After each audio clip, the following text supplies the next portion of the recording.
Hello, it's me again, and on this episode of Please Don't Adjust My Hairline, I'm about to show you what very well could be my immortal game, the best chess game I have ever played. Now I have to warn you, what you're about to see may shock you. So strap in and let's get into it. Also, I understand that this is not my typical content, so if you like it or you want to see something similar to this, then put it down in the comments. Hey guys, Editor Gabe here. I just wanted to hop in before the video even begins to just say, yeah, this is kind of a weird one. In this video, I basically do my best Levi Rosman impression. If you don't know, he's Gotham Chess on YouTube. He's basically the biggest chess YouTuber out there, YouTube chess commentator, I don't even know what you call it. And yeah, I suppose I kind of just copied his style in this video to talk about a chess game that I played that for some reason I thought the internet should know about. Now, I do want to preface, I am by no means a good chess player, okay? Just to put it in context for those of you who don't play chess, the best chess players in the world have an elo of around 28 to 2900, and that's over the board. That's not even including,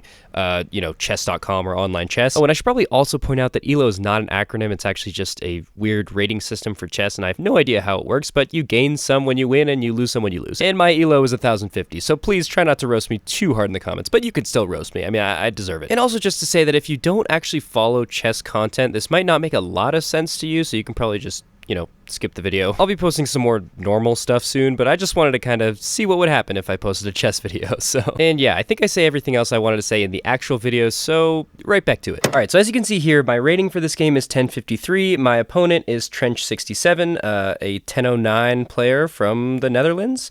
And as you can see on this game review over here, we have a 92.4% accuracy versus 69.6. We have 2 brilliant moves, which you'll see in a second. 10 best moves, 5 excellent moves. It was a pretty short game, let's be real. It was a 25 move game, and it was just absolute destruction. So without further ado, let's get into it. All right, so now we start out with e4, e5, and then to the knight f3, knight c6, and this is my preferred opening with white. This is the Scotch game. And I play this, every single time I've played white. They go here. This is all book moves, of course. And usually when I see this pawn come up to d6 here, I just like to immediately pin the knight. And that might not be the most accurate of moves, but apparently, and I didn't actually know this until I was thinking about making this video and looking at this review, this is the Ruy Lopez opening. And I've played this opening 52 times with a 62% win rate. It used to be 69 for when I was originally reviewing this, so I wish it was still that way, but unfortunately, we don't have the nice number. We just have 62.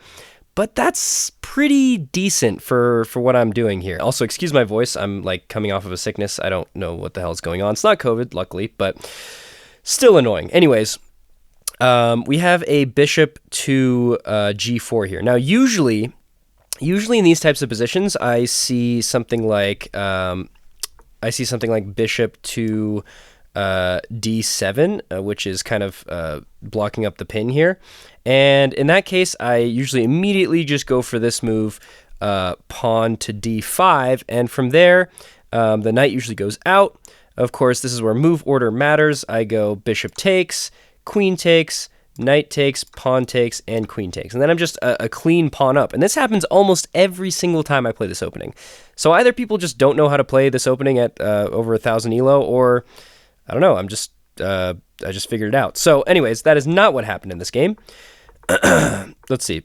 That is not what happened in this game. Instead, they go bishop g4. So pinning my knight to my queen, of course. This isn't really a problem, though, because I just immediately go for this pawn move anyway, which is best, because now I put double pressure on this knight. I mean, and where's the knight going to go? Like, where's it going to go? Does it go down here? Nope. It's just going to be taken. What comes next? So then we have a pawn move to kind of kick the bishop out. Now, at this point, I was thinking, what's the best way to kind of gain some kind of advantage here? And I decided to just take the knight, which apparently isn't an accuracy. So this is the one, I believe the one inaccuracy in this game, right? Yeah, this is the one inaccuracy in this game. And apparently the best move was just to move the bishop back, which makes perfect sense. That's a very natural move, and that's usually what people do in this position. But instead, I took the knight because I wanted to kind of claim some space and add this doubled pawn here, as you can see here. So at this point, I was like, okay, I'm really not sure what to do. I have there's a pretty balanced position. Nothing really that I want necessarily to do in terms of attacking. I just kind of want to develop. So Psych! oh wait, what? Oh, okay, never mind. I took the pawn. So I was actually feeling frisky. I took the pawn here, which is not a bad move, but not the best move either. They also moved their knight out here, probably just targeting this pawn, which is also an inaccuracy.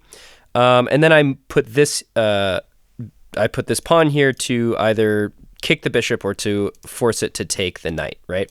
So at this point, we're kind of just this is just like still beginning of the game. Now they take here.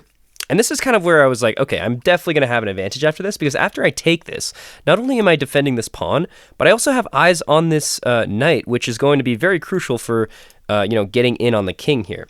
This is definitely kind of like the weakest part of the board over here. I mean, it's definitely broken up, but you have lots of space to move the queen and the rook and everything, so...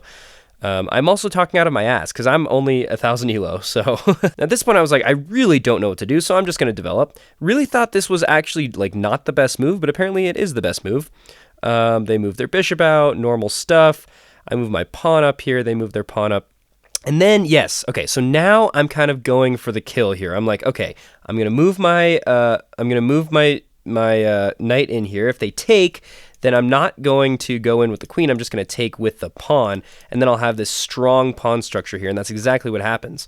So best move to take, and then best move to take back with the pawn. Now, we kind of go through a few moves that are just okay, like whatever.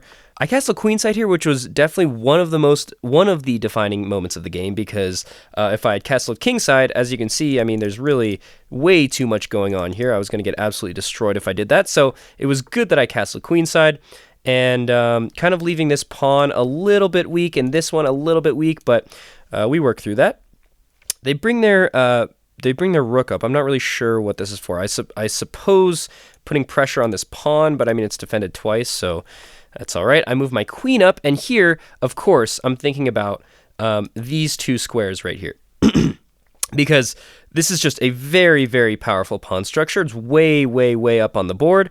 And it's really advancing a lot on black. I also have moves like, if they move the rook, maybe this down the road and all that stuff. So this is kind of where stuff started to happen. So you can kind of see that I moved the pawn up here. My idea for this, and this I'm going to get into a little bit later, is I wanted to move this bishop in here. But I didn't want to make it obvious what I was trying to do. I'm obviously trying to get, down to the king this way. So I moved up the pawn up one piece. Now at this point, I was really nervous about this move. Pawn to e4, because not only would that challenge this pawn here, which obviously is defended, but it's kind of getting in the way of everything. Not only does it challenge that, but it also opens up this diagonal for the rook. Now I was thinking something like.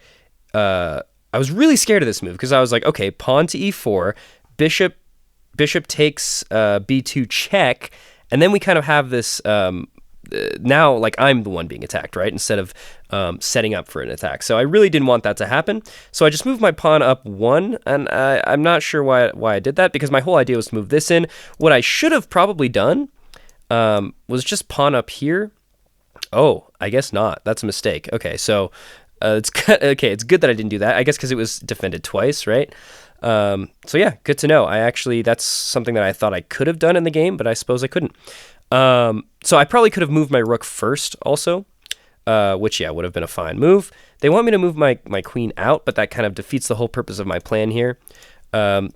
So yeah, again, I was very scared of that move. But what ends up happening is I move my pawn up. They moved their king, so I guess they kind of saw this threat, and they were actually like, okay, let me respond to this threat. However, that doesn't seem like the best move, because once I get my rook here, and once this pawn gets out of the way, it's basically a battering ram towards this back rank. And at this point, I was kind of like, okay, so I am going to have a very, very strong attack here. Now, I was still kind of afraid of what was about to happen. So now I move my rook in, of course. Of course, the computer wants this move, which I was scared to do that, because I don't really know why I was scared of playing this move. but I guess I was scared of if they had played this move, then they could, potentially sack a bishop. I would take, they would go check, they could bring their queen in. It seemed a little scary. So I didn't do that right away. Instead, I moved my instead I moved my rook. Then they moved their queen in. So now I'm like, okay, so this is the time that I need to do something. So I played the move, and apparently it was just the best move. I should have played it way earlier. That's all right. That happens at 1,053 elo. They move their pawn, which I suppose is just trying to go farther down and chip away at this center here. But now, ladies and gentlemen, now is where I came up with my brilliant moves. So in my calculation, I'm not great at calculating. Again, 1,053 elo. If I was great at calculating, I would probably be a lot higher in the echelon of chess players. But in this scenario, I was able to calculate a bishop sacrifice. And this is something that I'm very proud of because it's definitely like the best sequence of moves I think I've ever played in chess. So here we go. This is my attack, right? F4, best move, moving the pawn up, attacking both of these pawns. If he takes, he's probably thinking, oh, he's not going to take back with the bishop because I can take the bishop again. But he takes, and here comes the first brilliant move.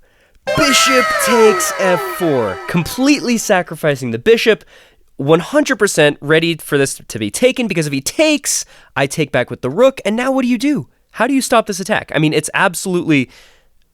It's just too much. The bishop moves back. That would be a blunder because this is just checkmate.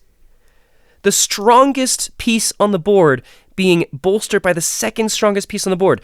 There is no way to stop this attack. So instead of that, my opponent doesn't take the bishop. Instead, just tries completely redoing his own attack. Of course, yeah, should have moved the queen here because that will kind of take it. That will take away the pressure and all that. But instead, bishop takes, pawn moves up, and then, ladies and gentlemen, the second brilliant move. Bishop to e5, a double sacrifice of the bishop. And why did I do this, you ask? Well, the answer's pretty simple. If he takes, of course I'm just going to take. And then it's mate in one, no matter where you go, boom. But if he doesn't take, like he did in the game, what does he do? He moves his queen to d8, right? Trying to defend this. But it's not defendable. Because then I literally just take the bishop. This is a fork. Everything's under attack. You have to take back with the queen. And I take back with the queen. And at this point, there's nothing my opponent can do. I don't even know what happens in the game. Yep, he just moves back. Best move. But the nail in the coffin.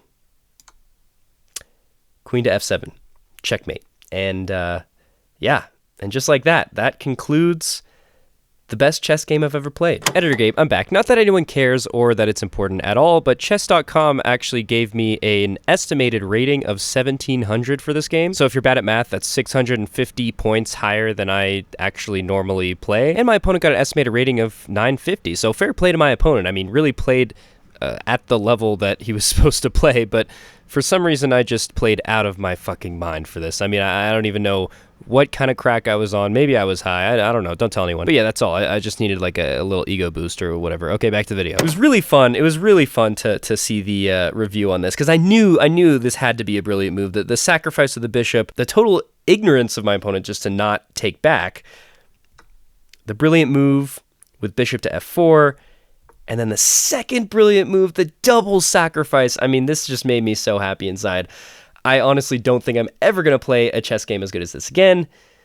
And yeah, that pretty much does it. So like I said, let me know in the comments if you want to see more chess content, even though that's definitely not what my channel usually is. I might try to do it for more of like a subscriber-based thing where, I don't even know what it's called, the YouTube thing for people that have subscribed and joined my team or whatever it is. I might do more chess content on there. Also thinking of doing some chess streaming just because, you know, it's kind of fun. I spend way too much time wasting my time on chess anyway. Might as well try to monetize it, right? So, yeah. Anyways, that is the best chess game I've ever played. That is my immortal game. And until next time, I will see you later. Peace.